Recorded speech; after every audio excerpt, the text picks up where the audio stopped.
Olá pessoal, estou aqui em Brasília cumprindo alguns compromissos e aproveitando para gravar esse vídeo. Estou aqui no pátio do Congresso Nacional, ao fundo você está vendo o Senado e a Câmara dos Deputados. E estou aproveitando então para gravar um vídeo para falar sobre auditoria revisional. Auditoria revisional. E o que seria essa auditoria revisional? Auditoria revisional nos condomínios é um processo, como o próprio nome já diz, de revisão. Né? Revisão dos atos do síndico e dos atos da administradora, tendo por base os princípios legais, os princípios da gestão, os princípios de conformidade, conforme as deliberações da Assembleia e tudo mais. Ou seja, nós estamos falando aí de governança, os princípios que regem uma boa gestão. Essa auditoria revisional, ela parte do princípio que alguém deve executar e uma pessoa independente ou um órgão independente deve revisar aquilo que foi executado. Nós vemos esse princípio no Estado, na democracia, onde nós temos ali órgãos executivos e órgãos fiscalizadores. E aqui na Câmara dos Deputados e no Congresso Nacional nós temos um exemplo bastante prático nisso.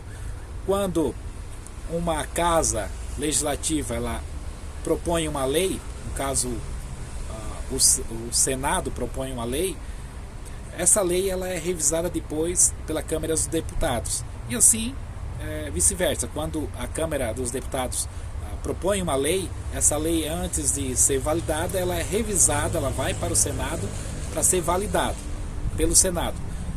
Então nós temos aqui no Congresso Nacional esse princípio bicameral, que é chamado, onde tem alguém que propõe, né, e tem um outro órgão que revisa essa proposição.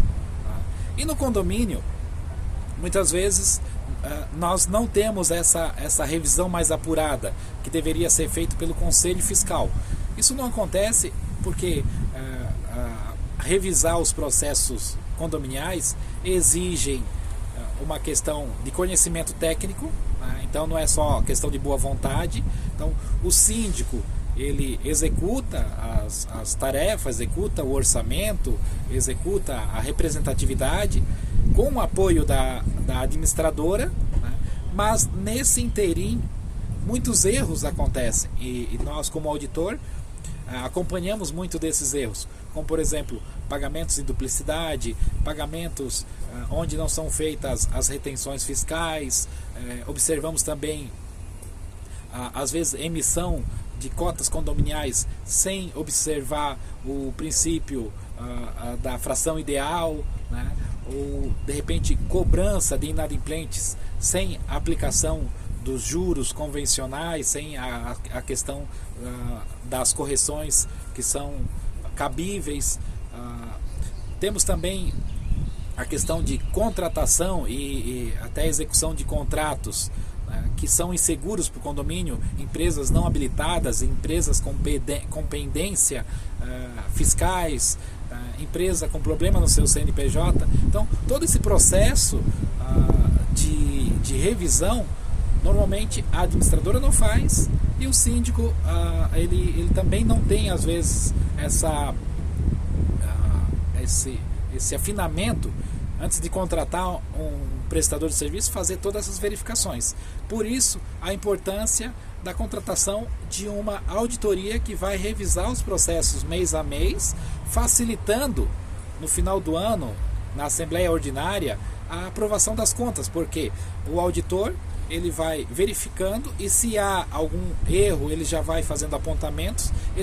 Esses erros, essas inconformidades, ela pode ser corrigida no decorrer da gestão, facilitando a gestão, facilitando a aprovação de contas e impedindo que o condomínio ele leve prejuízo, e facilitando aí a aprovação das contas, dando transparência, dando clareza para os condôminos. Então, por isso é importante essa auditoria revisional, que é uma auditoria que tem um cunho preventivo ela tem um olhar para frente, né? Diferente daquela outra auditoria que ela é investigativa, onde você vai verificar se houve fraude nas gestões anteriores. Essa auditoria revisional ela é pontual, ela analisa os balancetes mês a mês, emite um relatório. Esse relatório depois ele vai ser avaliado pelos conselheiros e também pela Assembleia, né? No entanto, ela tem um caráter mais de pontualidade, ela pontua falhas, inconformidades que podem ser corrigidas a tempo. Achei interessante porque esse processo revisional também ele é bem presente na gestão pública, né? Como no exemplo que eu falei aqui do Congresso Nacional, onde tem uma Câmara que propõe uma lei, tem a outra que revisa a lei, né? Nós temos dentro da estrutura aqui da administração pública, nós temos outros órgãos de governo, como o Palácio do Planalto, como nós temos o STF, e nós temos a figura do TCU, né? Que seria um órgão externo que também faz essa revisão, esses apontamentos, essas auditorias, os contratos, verifica se as grandes obras contratadas cumpriram o critério legal de contratação, das leis de licitação, se elas estão dentro do orçamento aprovado e tudo mais, né? Então, pessoal, para o vídeo não ficar muito longo, se você gostou, dê um joinha, se inscreva no canal e até o próximo vídeo. Até mais!